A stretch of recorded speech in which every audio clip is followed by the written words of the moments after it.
Welcome to the Bearded Finisher Podcast, your one-stop show for all things finishing and coatings. Your host, Zach, and a variety of industry experts will guide you through the art of perfecting your finishing and business game. From seasoned pros to fresh faces, get ready.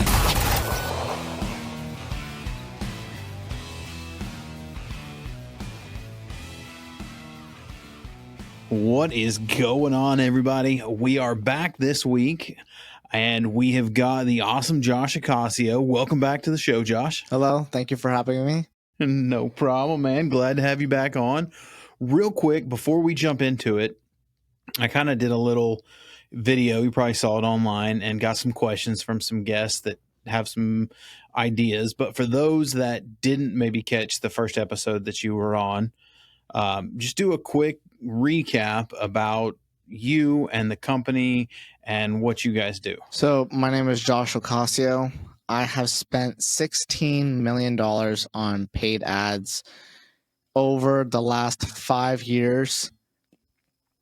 And we've been able to generate over close to $70 million online in that time frame. Now, when you say $70 million, that's like in revenue for your clients. That's the revenue, yes. Okay.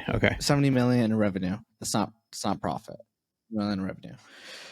From implementing the strategies that convert online to local businesses. Taking that framework that online businesses have nowadays and converting it to local is what is allowing me to have the success that I'm having currently with the business owners that I'm working with. And that's what I do. So what I do, to answer your question, is I run ads online for businesses and I help them scale by using videos to gain authority online in order to have prospects trust you more as a business owner rather than seeing you online and not having any clue about who you are. We help you as a business owner establish authority online. That's what we do. So like when you say authority, just to kind of help the guys out there, that kind of reads part and part with, I preach a lot for, selling a product or service is one thing, but the brand behind it is what people want. And that's kind of what the authority does, is establishing that brand. Would that be correct assumption? Right. This is the thing that most people still today are not catching on this movement. And I've been able to help a few business owners in the last few months and locally now, because it's just been getting even bigger with how this process has been working and adapting how you can really build a brand like online with people getting to know who you are, because no longer is images and going about posting organically the way anymore. You can't just do it that way, the boring way anymore. I would definitely agree with that. So like, I have another business that I do, and what I used to create that, doing the same thing that I did to create the content for the Bearded Finisher when I first started it years ago. It's definitely a lot slower go. It definitely does not move the needle like it used to. Just the consistent original content. And it's slowed. The needle's even moved a lot slower than breaking that 5K barrier for me on the Bearded Finisher. It's the algorithms have made it a lot tougher. It's not an easy feat like it used to be. I think the days of like blowing up overnight where these guys wake up and they've got 10,000 followers because some reel went viral. Like you don't hear that happening anymore. Would you agree? I would agree if you aren't testing. So a way to, are you talking in terms of just like the business and this whole industry in general, or just like a social media as a whole? Just social media as a whole. I think it's gotten a lot harder to to build a brand on social media. And I don't know if it's the algorithms because there's more people doing it, so they've tightened it up. But like when I first started the Bearded Finisher, and when I was in the corporate world, I had the Bearded Finisher, and it was a lot easier to scale with the original content and just being me in front of the camera because people want to see you, and that's part of what builds the brand.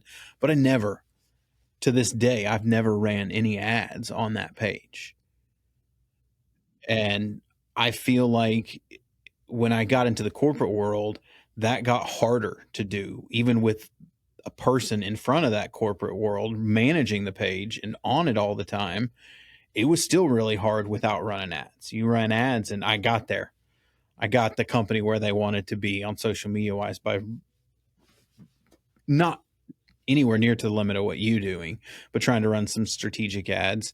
And since I left there, not in the corporate world anymore, I have another business that's not related into the paint world, still kind of a service-based business, but using the same thing that I did for the Bearded Finisher 5 years ago and for the corporate 3-4 years ago, it's definitely not having the same payoff.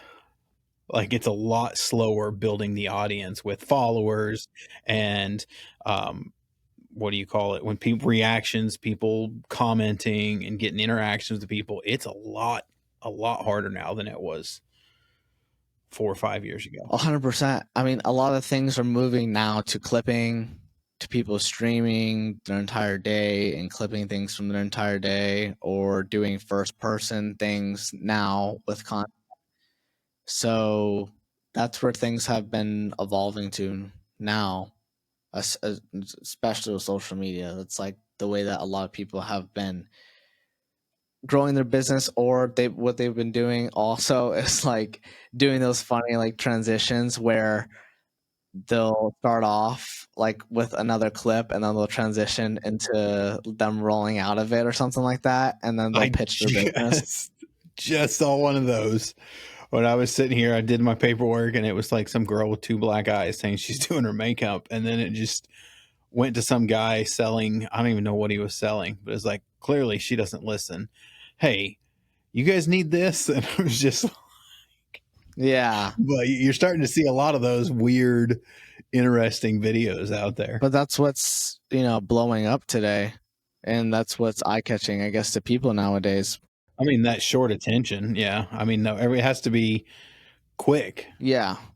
And it's about how you want to go about it as a content creator. Like, do you want to only clip? Do you want to show first person point of views of what your day looks like? Do you want to show first person point of views of different activities that you do throughout the day, or maybe explaining a certain aspect of your day and what you're doing with a first person lens or with a camera right in front of you? But a lot of people tend to not want to move the camera around whenever they're filming, which is why sometimes if what they're demonstrating on the video is not productive or engaging, then it won't pick up.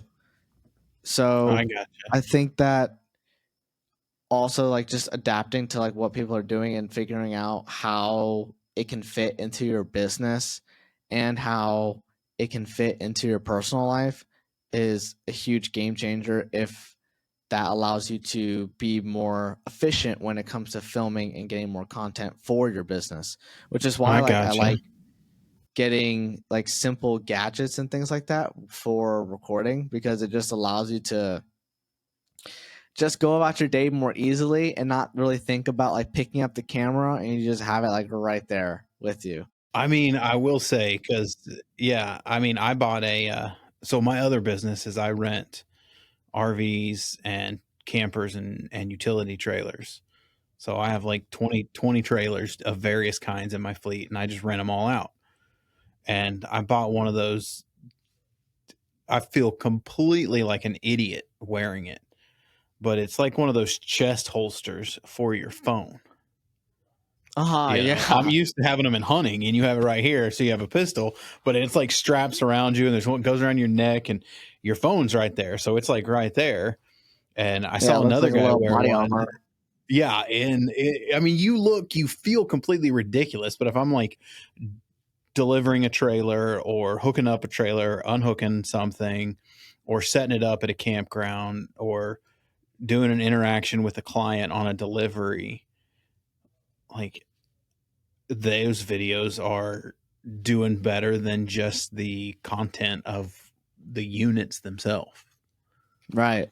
With the fast audio, if you're unhooking a trailer and they're like sped up, like I don't I don't know how understand people why. just like watching that stuff. It's weird. I mean, like, they don't want audio in the background. I've noticed they just want the Yeah. weird video of you unhooking a trailer and the clinking weird sounds.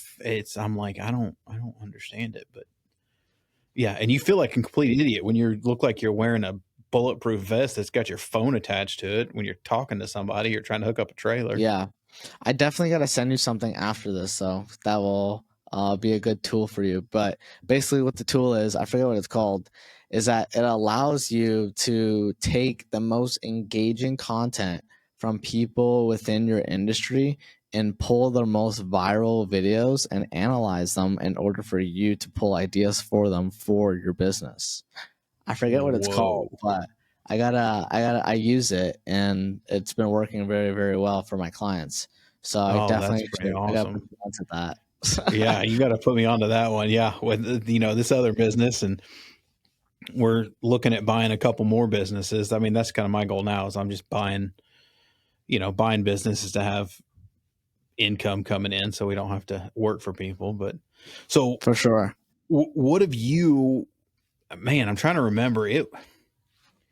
I know it's not been quite a year, but it was towards the end of last year, wasn't it, when we recorded? I believe so. Yeah, towards the end of Yeah. last year.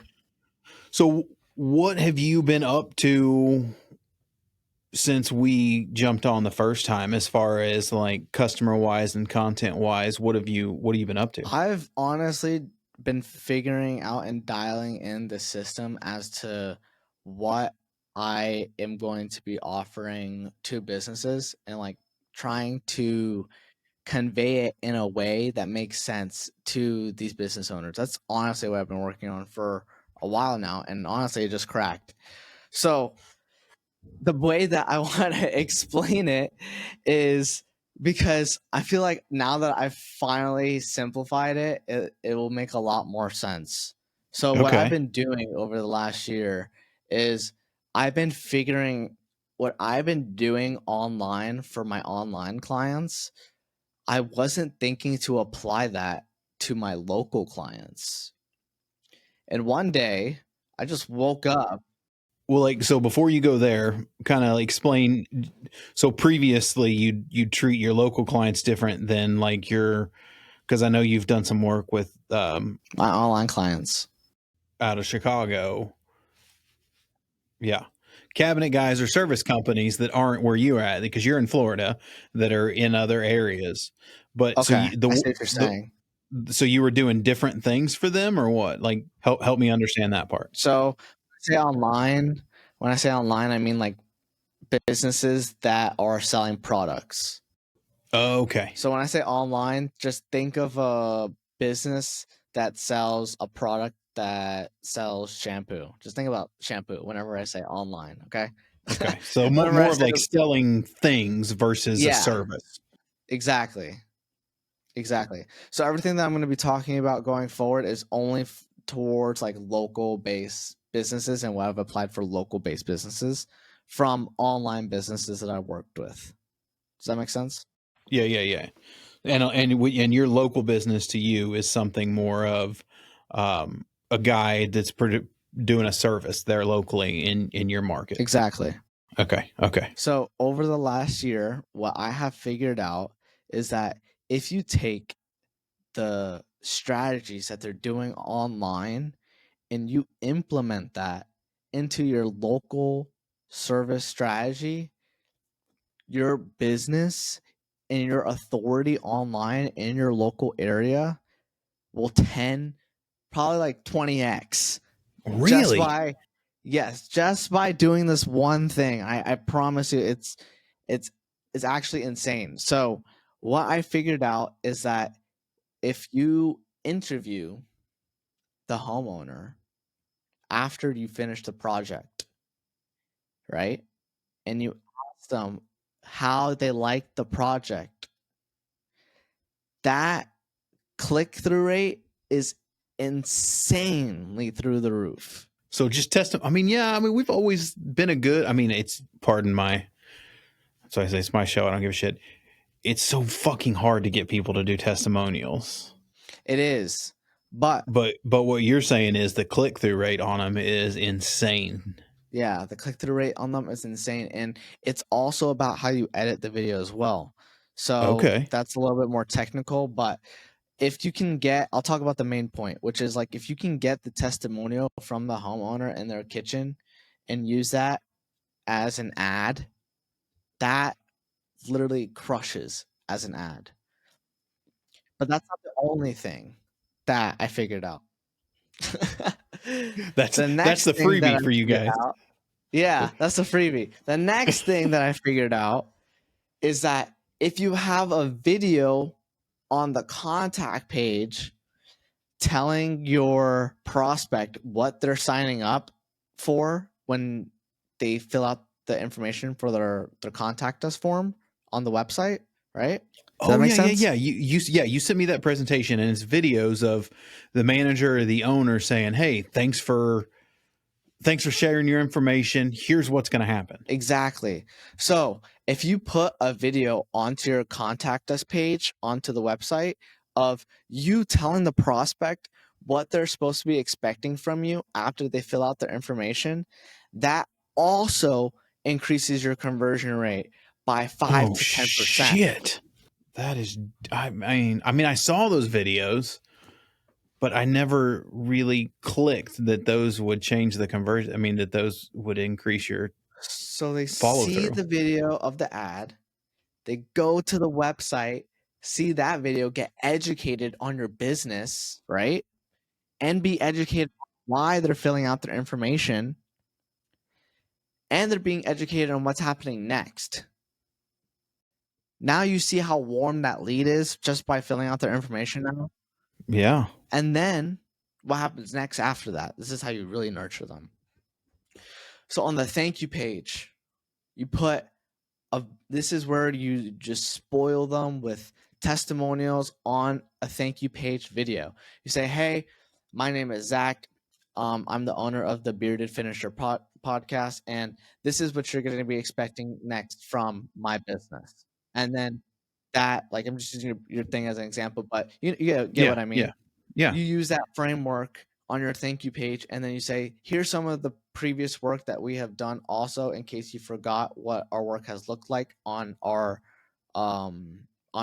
contact us page." And you show the prospect a bunch more work, a bunch more testimonials on that video, and now they're way more nurtured than just filling out their information and seeing a message that says, "Thank you for your inquiry, we'll get back to you." Like, who's gonna win that battle? Yeah. I mean, now that you say that, and I'm just thinking, yeah, I mean, I preach, unique experience all the time. It's got to be unique. It's got to be, it's got to make you stand out. And that's the customer experience. And that's next level customer experience. I don't know. Oh man, that's genius. Yeah. Yeah. And then what happens next after that is the whole nurture sequence. So we have a few different automations that we set up, but the most important one is the one that gets sent out immediately right after they finish sending their information, which is, "Thank you so much for filling your information. This is X from the company. We just got your information, and just to let you know, we are going to be reviewing it, and we're going to reach back out to you here in the next 24 hours. You're giving them a timestamp of how fast you're going to get back to them, what they should be expecting from you as a business owner and as a company. And they're just going through the cycle now. No. So are you doing that in video as well? Wait, what do you mean that in video? So when you say, you're following up with them after the warm lead, say, hey, we're going to get back to you within 24 hours. We're going to review that. Is that in a video or is that just in an email? This is all in text. These are all in text message Okay. automations. Yep. Okay. Text message automations definitely work the best. Emails work really good too. But if you really want to get those people warm and inbound really fast, then text message is the way to go. Yeah, everyone we all respond to text faster than we do emails. Yeah. So I always focus on text first with my clients when they first come in. And then after we do the text, then we go into emails. And then we start scaling them up with emails as well, because that's the other layer to like scaling them up, right? Mm-hmm. So that's the whole nurture sequence cycle of how you're supposed to actually be doing it as a local based business owner. And no one's doing this.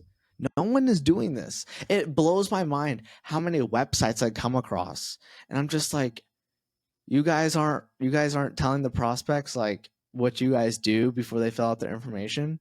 Yeah, I mean, I think we all just, even when I had my company, I think you just take it for granted. Like, if they're filling out information, they know what you do, but not always. Yeah. Now, when you think back, you would be so impressed of how warm the lead would be after they watch that video. The testimonial video, just like the initial video on the page. So the initial video on the first page when they're filling out the information on the contact us form should be, hey, my name is Zach, and here's some of the past things that we have done. Boom, okay. boom, boom, boom, boom, boom. So this is a little bit more about our company, and this is what we do, and this is how we've helped our clients. And then you talk a little bit about that information, and then you say, so down below, what you're going to see is a few questions that are going to ask you this, this, this, and this. And what it does for our company to help us is to understand you better as a customer so that we can give you the best experience possible. And then you get them to understand what they're doing, what you do, and they're not just like a random lead just filling out their information and forgetting what you do. Now you have someone that's engaged, actually going through a funnel. Yeah, almost like a journey. Yeah. Yeah. And people aren't doing this. No, I mean, it's crazy. I'm just trying to think of, I'm just sitting here going through websites that I've been to lately, because I'm always like for my other side, my other business, I talk to most of the people around here that have that, and I need to do that. I mean, I feel like I do more than all of them, but I don't do that. I mean, I do videos and do video walkthroughs of every single one of whether it's a car hauler trailer, a cargo trailer, a camper, like I do walkthroughs, and they're on YouTube. Here's how you hook it up. Here's how here's where this is. Here's where all the dishes are, or, here's where the straps are in this deal. And I send them all these videos on YouTube, but I've never really done a video just explaining the business. It's all chopped up. Like, damn. I mean, basically, what you're saying though, and I know this is a lot about painting and everything, but I think just in general, business wise, if you're a company, whether you're selling a service of any kind, construction, doesn't matter. I mean, this is the same steps would work, correct? Correct. I mean, I think you could do the same thing with if you're selling widgets or actual items or anything like that too. I mean, I don't think it's necessarily limited to, would you tweak it any for if you're selling, we'll call them widgets or online stuff? If you're selling online stuff, yes, there's a different customer journey that they would go on because it's online. But if you're local, it's just the authority that you have in a local area is so crazy. But if you're doing it online, yes, you do have to have a bigger cycle of videos and nurturing and messages sent to these prospects and emails, because they are seeing you only online. So your best bet of getting them to close, if you're only doing things online or buying something online, is to keep reminding them about it and to keep giving them free value and free information until they end up being interested in what you have to offer. Okay. That makes sense. So versus, you've got a guy out there. Let's just kind of walk through the scenario. A small painting company that might be running ads, spending, let's say he's throwing $200 a month or $100 a month. Let's just say that's realistically. I could see most painters out there throwing $100 on ads to boost their post or whatever. What would you do different that for the smallest amount of impact, smallest amount of effort for the largest impact? What would be your recommendation there? I mean, $100 a month. Yeah. I mean, let's say, because you've got some guys out there. I mean, if you think about it though, I know painting companies out there where it's a one guy and a helper. And it's just realistically one guy and a helper. If he's got a helper, a lot of times it's just Jimbo's painting and he's by himself. That guy's probably bringing in 50 to 75,000 a year, realistically, because all he's got is his hours. That's all you're selling. You're the only way you make money is if you're working. So a lot of those guys aren't making a ton of money, but coming up, you get through Thanksgiving, and a lot of these guys up until like the week before Thanksgiving is starting now in August till Thanksgiving. It's usually gangbusters. Everyone wants everything done before families come in. In this service-based world, we'll call it the construction service-based world. That's just industry wide. Every contractor, every painter, every tile guy is drowning starting August, go until probably the week before Thanksgiving. And then after Thanksgiving, 9 times out of 10, they might have a small rush to Christmas. Very small one. And that shit usually just drops after that. And it's usually slow till, most guys will try to build it up, but a lot of smaller guys aren't. A lot of guys that are trying to get to that next level, they're not. And they're fighting for every little thing they can come January, February, and usually part of March until it starts to warm up and they can go back outside and be getting more of those projects. And they usually don't have a ton of money. I'm just speaking from what I know. They just don't have a ton of money to throw into ads. 100% speaks for itself. You've got to keep, I tell guys all this all the time. You've got, when I'm mentoring guys and they're in my program, my mastermind program, you have to pick 1 to 2 days a week. I say 2 days a week.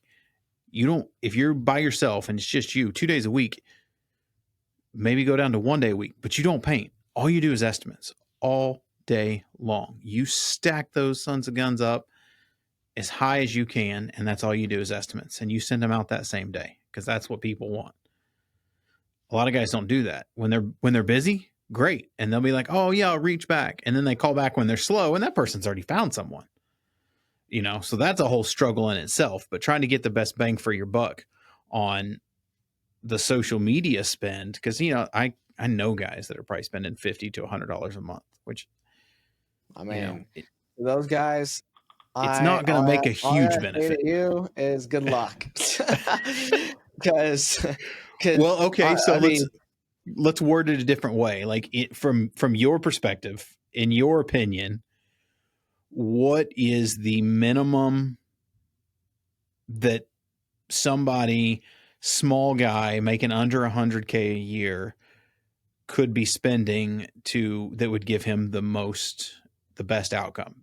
A single guy is not going to be able to spend $1,000 a month probably, because he's not going to be able to do all that work. He's only got 40 hours a week that he can paint, 60 if he wants to work his ass off. Okay, I see what you're saying. What is, you're the professional, you do the social media marketing, you've got it down, the system. Because it's going to have to be tiered. If you've got 10 guys, you can do a lot more work. Let's pour some money into marketing. Let's air market into ad spend. So I'm A guy speaking that's to the one or guy that's two. just by himself, right? Yeah. Like what would be a good amount for them to spend? Like if you're going to spend $50 a month, don't waste $50 a month. That's a waste. You need to be spending X from someone that's seen the results. Yeah. So what I would tell that guy is, look, if you're looking to spend $50 to $100 a month, your odds of being successful with that amount of budget is very low. Okay. I'm going to be very honest with you. Your odds of being successful is very low. The reason why I'm saying that is because you aren't reaching enough people with that much budget. That's the first thing. The second thing is that you can't actually find the right audience of people with that little budget as well. It's not going to happen. Like the type of budget that you would need as a single person, I would recommend would be anywhere from $500 to $800 a month. And honestly, that by itself should be able to get you at least 1 to 2 like confirmed jobs that Okay. That was going to be the follow up. Like if you're spending $500 to $800 a month, what you're saying is if you're spending $500 to $800 a month, let's go 2 jobs. You know, you throw a little bit on every one of those jobs, add $400 onto each one of those jobs, you know, up your price a little bit, right? So you've got to cover that cost, but don't go spend it at the bar, put it back in the fund to run more ads. Right. And that's also what ends up happening to business owners that aren't thinking ahead. I've worked with a lot of business owners that I've helped them to be successful and then start making money. The money disappears because they aren't reinvesting it back into the company once they start making that money. So that also does happen a lot with a lot of people I've seen. Yeah, this service-based industry can be a feast or famine. You just have to stay consistent. I mean, my rule of thumb was always, you know, I want to be 4 to 6 weeks out year round. If I'm 4 to 6 weeks out, I'm happy. My guys are working year round. No one's sitting at home on the winter time because you're slow. And if you just keep that funnel full, however you're going to keep your funnel full, whether it's repeats or ads, you can continue to refill the funnel with money that's coming in because you're not struggling 1 month to make payroll. Because you've got, if someone dumps out, you know, that's what I would always tell guys all the time. If you've got 6 weeks of work on the books, let's call it 4 weeks if we want to go on the low end. You know, average job is 3 to 7 days, depending on what kind of painting you're doing. Let's call it 5 days. So if you've got a month of work, then you should have at least 4 to 5 jobs. The chances of 4 to 5 customers dumping you at once is odd. Yeah. If they would all dump you at once, you might lose one. Yeah. But then you just go to the next one, but you're still feeding the funnel to get that next one in there. So you've also always got, you know, anywhere from, depending on how many crews you have, if you're by yourself, it's just you, then you've always got 4 customers waiting. Exactly. And exactly. So and if you spend $800, you're telling me that those 2 jobs won't pay back for that? Like, it's going to pay back for that and more. You're going to make your money back. And if you don't, you need to raise your prices. Yeah. Yeah, exactly. I actually had a client start about 14 days ago, to be exact, right now.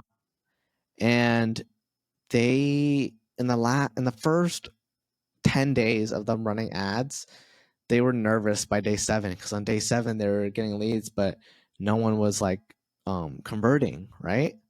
And then on day 10, they get a huge mansion in like this like rich community in some community that's right by them, and they land like a job for like $17,000 from spending, it was like $1,100 in ad spend.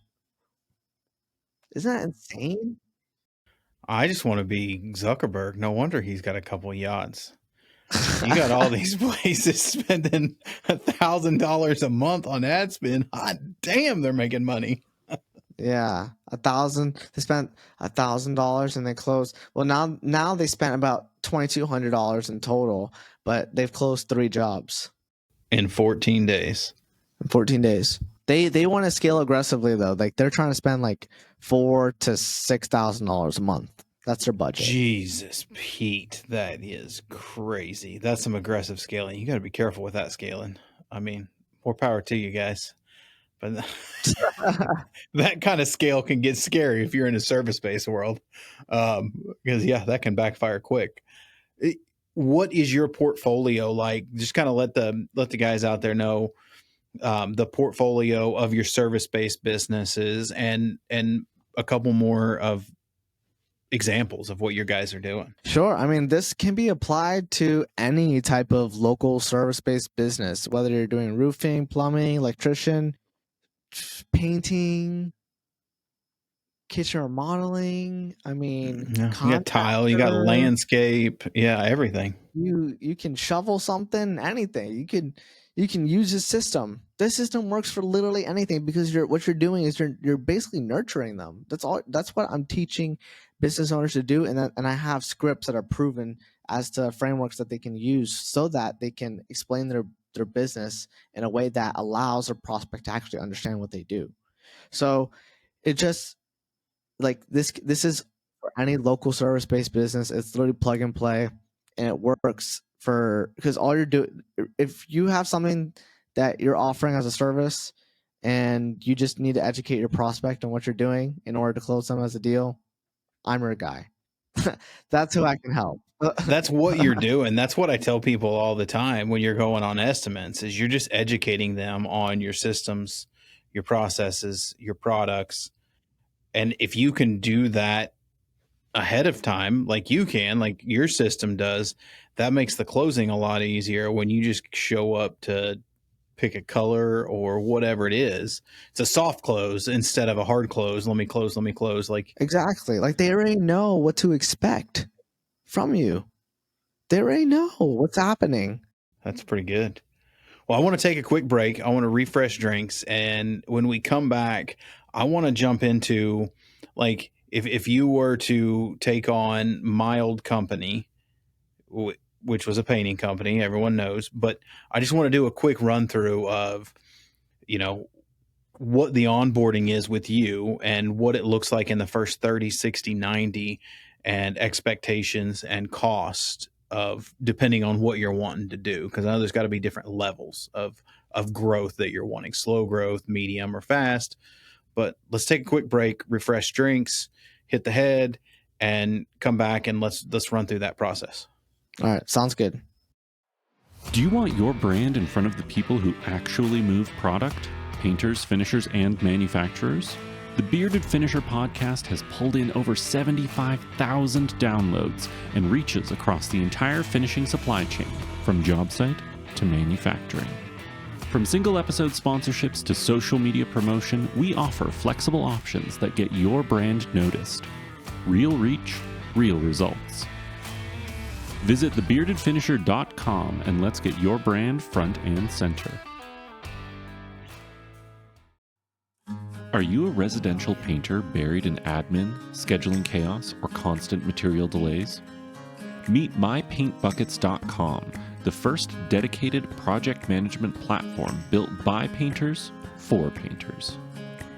It delivers turnkey workflows to simplify your day, from project sharing and material ordering to scheduling and EPO capture, so you can focus on scaling your crew and maintaining the reputation you've worked so hard to build. And if you're a supplier, painters are evolving faster, smarter, and more efficient than ever. The suppliers who thrive over the next 10 years will be the ones who build real trust. That's why we created free tools to help you keep up and stay relevant. Head to mypaintbuckets.com and see why the next generation of painters isn't looking back. All right, welcome back, everybody. We are now, like we just said, talking to Josh. If you guys are just coming in, I don't know why you would be because it's a pre-recorded show. But anyways, I want to jump into, we've been talking all day about, or all afternoon, evening, whatever you want to call it, about, application and systems that work and what doesn't work. Let's walk through the onboarding 30, 60, 90, like for a new painting company, a residential repainting company that comes to you and says, Josh, give me some fucking customers. I'm dying here. Okay, cool. So the first thing that I would want to discuss with that business owner is, okay, like, what have you tried? So Zach, what have you tried? You be the business owner. All right, I'll be the business owner.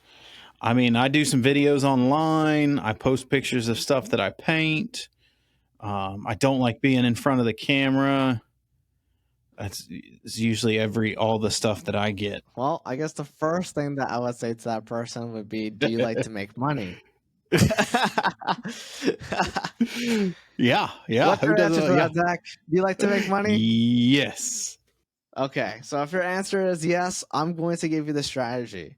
So if you are a business owner that doesn't like to be on video, then you have to either cut that umbilical cord and stop being scared, or you have someone from your team record the videos for you and represent your brand if you think that they can represent your brand. That's the two ways that you can go about this as a business owner. My PSA is this.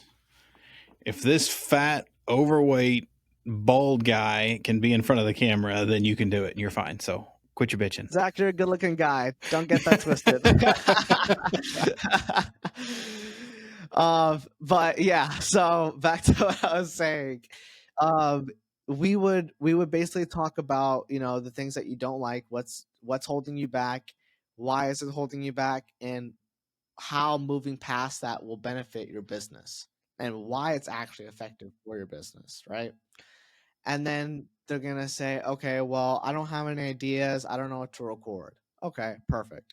We have the ideas already for you. We already know what you have to do. We already know what you have to say.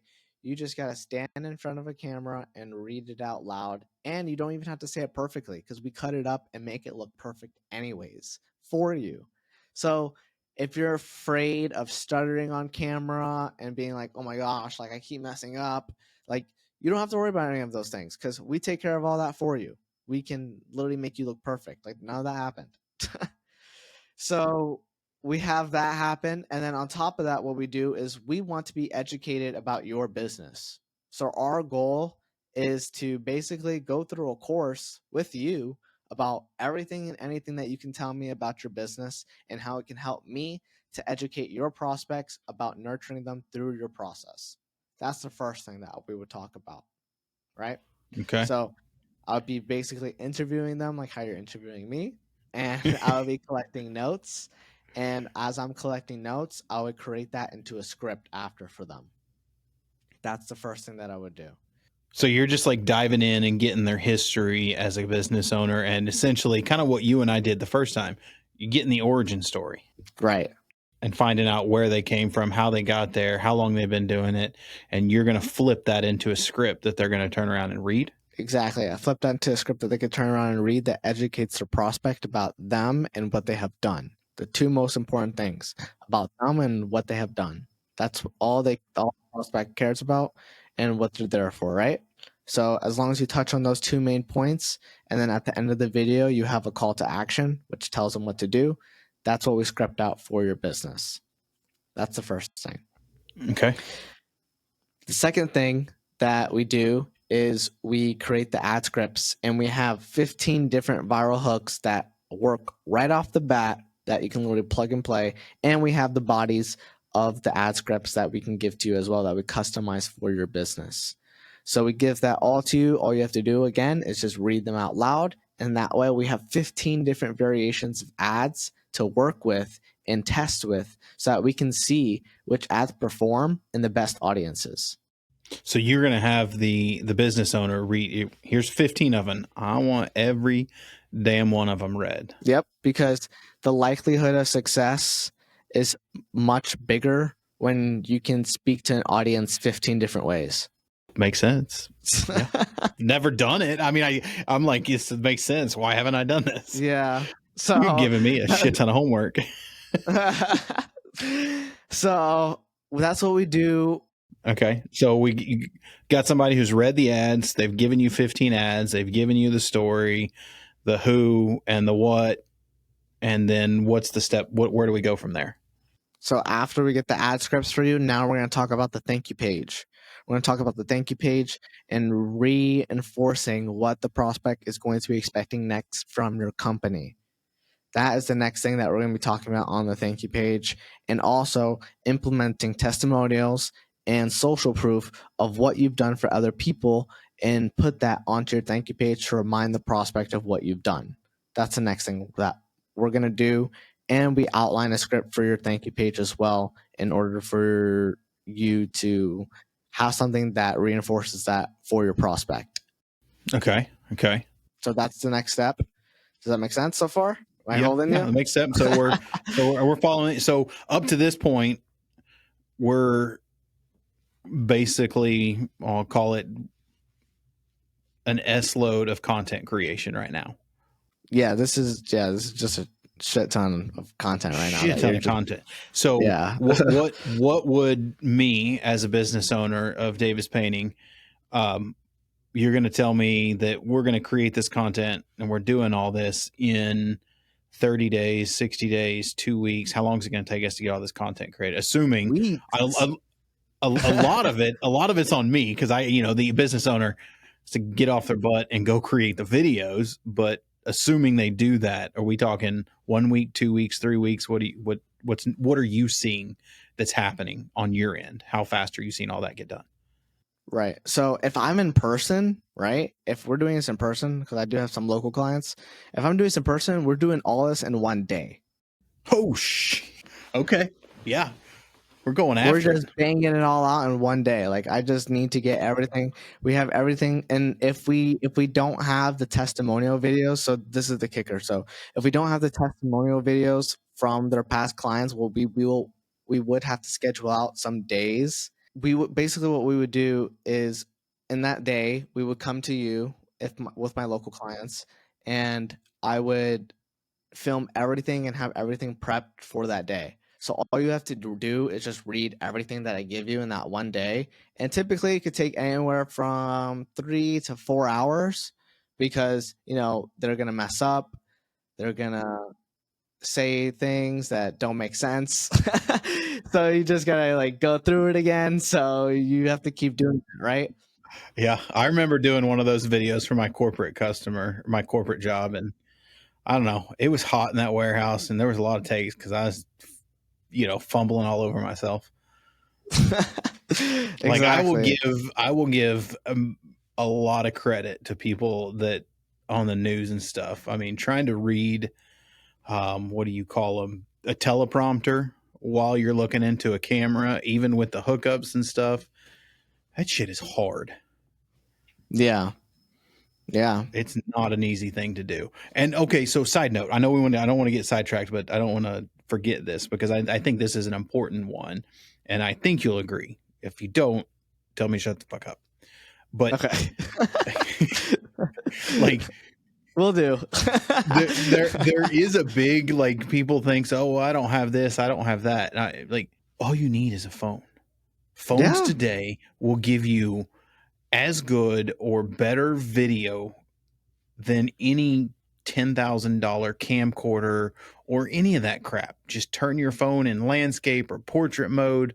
Maybe do it in each one, but the software will do half that anyways for you now too. But all you need is a phone and maybe a cheap mic. You don't have to have all this high-end recording gear or hire a production company for that. I mean, Zach, would you agree with that? Can I share something with you? So for my local clients, that's literally all I use is my phone and a mic. That's all I use. I just a phone and a mic. Just went to Vegas and went to the woodworking show in Vegas, and I have my backpack, and I have a little case for it, and I have a couple lapel mics, and I mean, I probably spent a couple $100, not counting the iPad, but it's all essentially shit that connects to an iPad.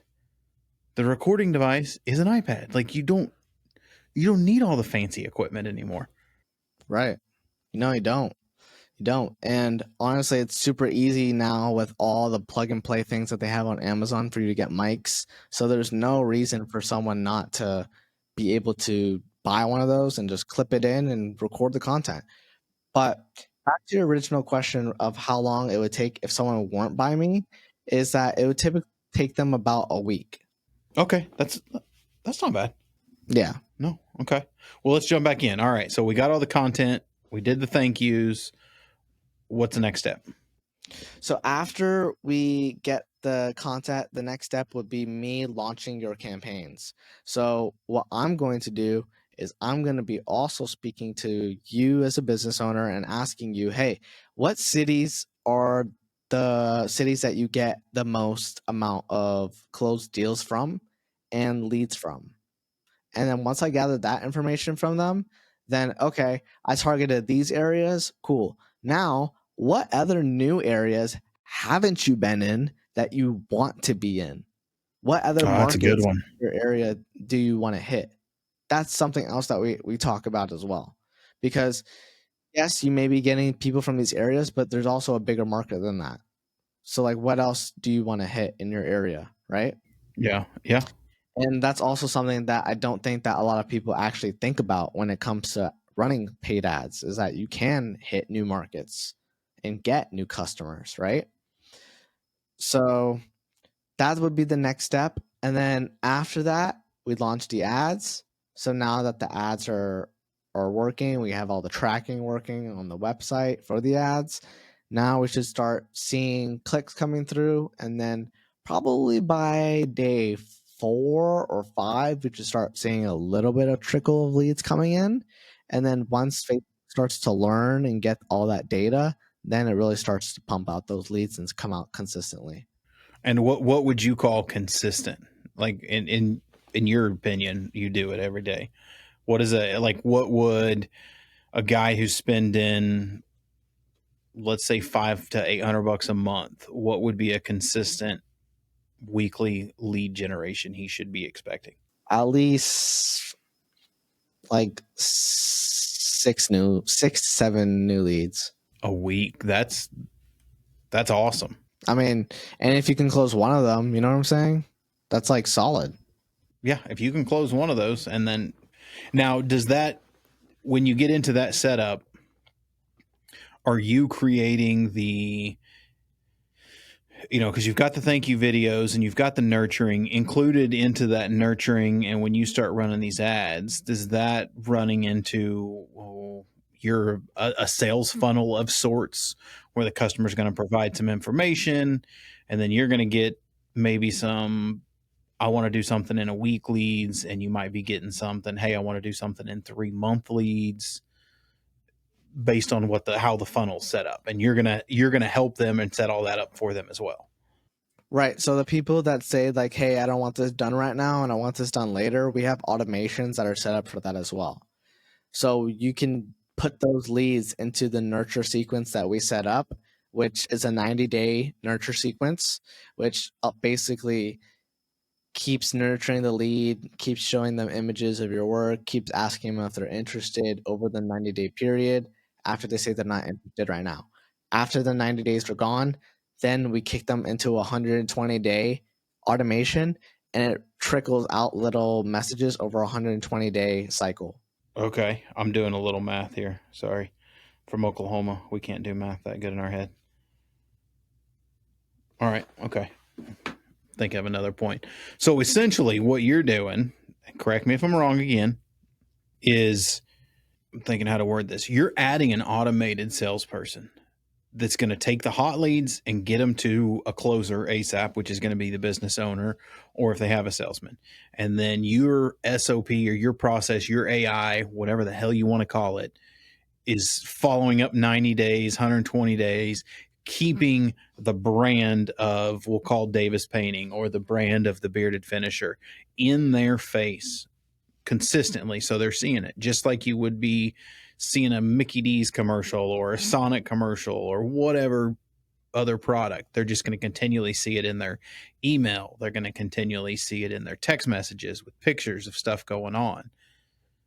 And like my poor man math here was saying, If you do that $650 a month, we split the difference from 5 to 8. That's less than $8,000 a year. So you just hired a salesman for less than $8,000 a year. I'm trying to put this into, like, you know, painters out there, you know, if you're running a business, this is what you're looking at. Well, what's it going to cost me? And granted, that's if you're spending that much money a month. There's going to be some upfront cost to build the whole system. Correct. But let's call it 10 grand. You know, what if you could hire a salesman for 10 grand, would you do it? Never called in sick. I mean, and was always working 24/7 for you. Cause I think that's we keep chasing some crazy rabbits, but I think one of the biggest issues in this service-based world is, and I tell guys this all the time, this is a constant conversation I'm having, is you could have all the skill in the world, and guys get mad at me for this, and I get hate comments. I don't care, but you can be the most skilled person in the world. I get it. Your rate, all that. We're selling hours in the service-based world. Like, I don't care if you're a plumber. I don't care if you're a painter. I don't care if you're a tile setter. I don't care if you lay carpet.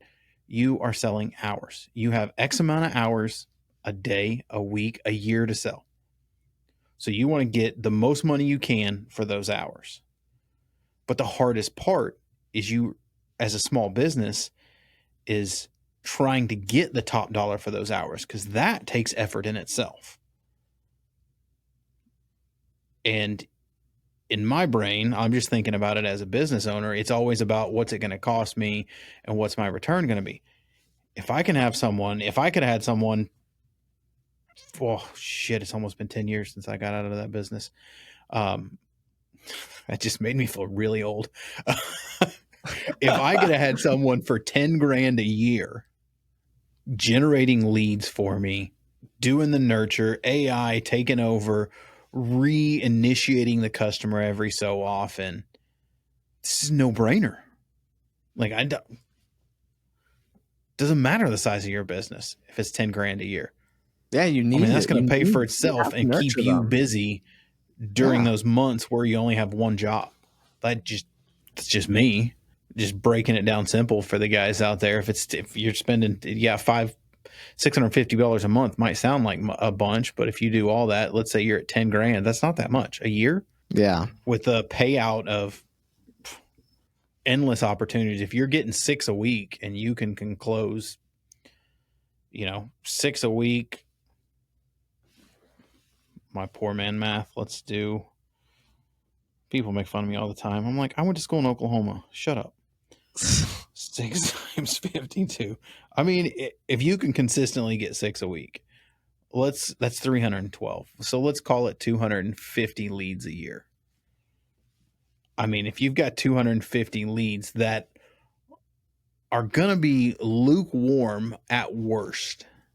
Yeah, lukewarm. Because they've went through the whole process. Worst case scenario, these things are going to be lukewarm. Best case scenario, they're going to be very warm to hot. You can close 50 of those at 20% conversion. And I'm low end in that conversion. Average job is,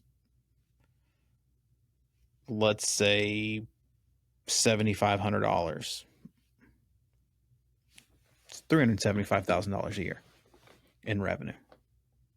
There you go. And it costs you 10. So, I mean, it's like the investment is, it sounds like a lot. I think what I'm trying to get, and probably me as well, but what I'm trying to get across to the guys out there, is I don't want guys to hear $650, $500 to $800 a month and say, well, F that, I can't afford that. Right. Maybe you can't afford not to. If $650 a month can turn you out $375,000 a year, if you close 20% of them, and if you should be able to close 20% of them. Yeah, because if you can't, then the leads aren't the issue. We got a whole nother conversation happening. Yeah. I would agree. Okay. So let's look here. We walked through that. I'm looking at my little guideline here. You sent me a little presentation that I'm sure if you guys want to see it, let me know. Josh's info will be down there. My info, you can hit me up. I can get you to Josh. He can send you a little slide deck, walks you through, shows you how the videos are. But you kind of mentioned in that presentation about some of the guys that everyone sees online that are using this system. Kind of hit on that real quick so guys can understand the success rate of this system and how it could scale if you wanted it to. So the videos that Zach is talking about on my pitch deck is basically all the proven ads that have been working for my clients. And on this pitch deck is literally, I put the top 6 ones on the pitch deck, and they all show you how the videos are outlined, how they're edited, what we do for a call to action, how we're getting attention, how we're holding attention, and what we're offering to them and taking them through on a customer journey on.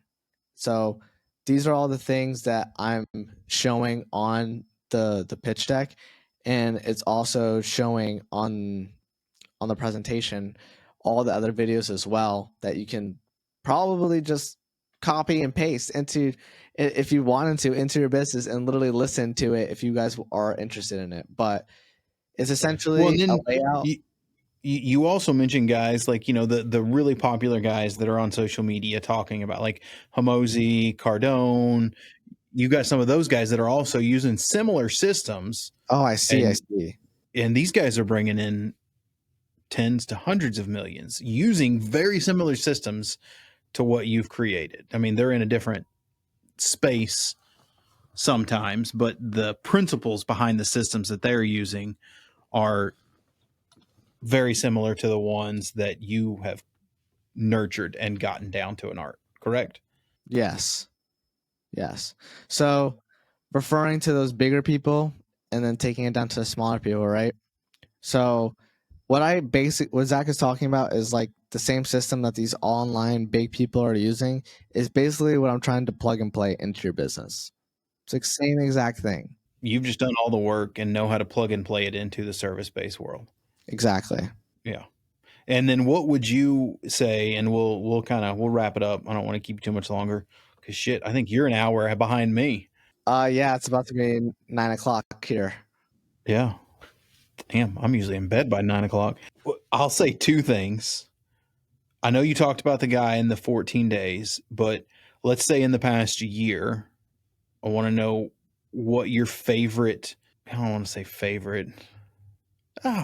Screw it. Your favorite success story that you've gotten from your favorite one that you've just been like, hey, I'm working with this guy and we have a ton of fun.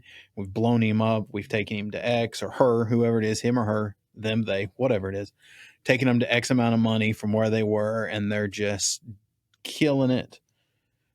And then let's do that one. And then I'll ask the next question. Okay.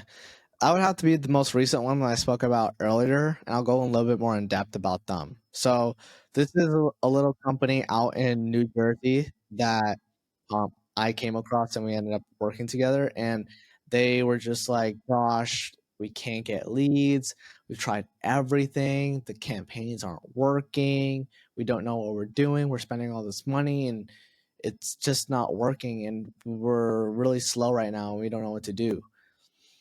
So I was like, okay, no problem. We went over everything. I showed them everything. They were like, okay, this makes perfect sense. Like, we need to do this. I was like, okay, perfect. Start working together. And then, as they're really panicking throughout the time because they really need some new jobs because they're really going slow. And they're like, Josh, like, we're spending money. Like, it's day 4. Like, are you sure? Like, none of these leads are picking up. What are we supposed to do? I'm like, just let them nurture. Just be patient. Just be patient. And then on day 6, the other guy was like, hey, we got like a few people are answering, but no one's really coming through yet. And then on day, I think it was like 7 or 10. And then that first deal closed. And then 2 days later, they had 2 more deals closed. And it was just like an awesome, like effect that just like happened in that short span of a cycle. I mean, that's got to be on both sides. Them, they're like, yes, it's working. And you're like, yes. Yeah. It's like, like, it's like yes, confidence for you as well. Like, whoo. yes, I can breathe. And what, you don't have to say the name of the business, but what's their industry? So they do kitchen refinishing. They do kitchen refinishing. Yeah. So, I mean, that's perfect. That's right in that alley. That's a good one. I like that. And then in your experience from talking to different service-based companies, what is the biggest hesitation? Is it from businesses? Is it a lack of trust in you, a lack of knowledge, just general resistance in the investment? Like, what do you see the biggest hiccup is, and what would you say to the community out there that's listening that has that that may have the number one hiccup? I would say it's generally just a lack of knowledge. I mean, yes, I am not going to be initially cheap to set everything up, but that doesn't really matter to most of the people that I spoke with, because they just don't, they're like, oh my gosh, like once I show them everything, like I've like basically talked to you about today and I've caught you up to date, like, oh my gosh, it's like that makes so much sense as to why you would do that and why we would do that for our prospects, right? Like it's just a knowledge part. Like people just aren't aware that they should be doing things this way and that this is the new wave of doing things today. That's a good one. Yeah. Lack of knowledge. Same thing that it seems fitting that the number one objection is a lack of knowledge, and you telling them to share that knowledge that you're sharing with them is going to close more leads. I think that seems like pretty fitting. Yeah. Throughout the entire process, whether it's you to a business to business or business to consumer, it's information. That's all people want. I mean, I think that sums up the whole conversation, is just sharing information. Yep, exactly. Yeah. Okay. So we'll wrap it up with the final question. Everyone knows you'll be able to connect with Josh. I'll have his all of his social media stuff in here. I'll have him give me an email address so we can drop it down in the show notes. But so we've got contractors, painting or whatnot stuck in that cycle. What is your recommended first step? Like, what's step one to go down this road? Okay. Step one is to go to Amazon and buy a mic. That's step one. Check. After you buy a mic, then what I want you to do is start thinking about how can you educate your prospect on your business before they come into contact with you. And then how do you want to reinforce that for your prospect after they fill out their information? Those are the top like 3 things that I could leave you with, because the ad part is the least important part if you don't have any of those things set up. So yeah, that's the most important thing that I would tell to any business owner, to be honest. That's awesome. That's awesome. That's perfect, man. I think this was a great episode. I've been getting a ton of requests for people that want to get more into the business side of it. And I think in today's world, social media marketing, I mean, I know older marketing stuff is coming. Billboards are starting to come back. You can get TV commercials cheap as shit right now because no one uses them. But the biggest bang for your buck, I think, is still social media marketing. And I think a lot of guys know they need to get into, but they don't know didn't know what to do or how to do it. I think this was a great eye-opening tool. Of course. 100%. Dude, I appreciate you coming back on, joining me. I know we were talking offline, and I was like, let's just do it on air. So I think this was great. I appreciate it. And again, you guys make sure you're going to follow Josh, hit him up. Let's blow him up. Let's make him as busy as we can. And thanks, man. I appreciate it. Thank you, Zach. I appreciate you. No problem. Hey, you guys have a good one. Next Monday, look for a new episode. Make sure you like and subscribe. Really helps me out. And we'll see you guys next week. And that's a wrap on this episode of the Bearded Finisher Podcast. We thank everyone for joining.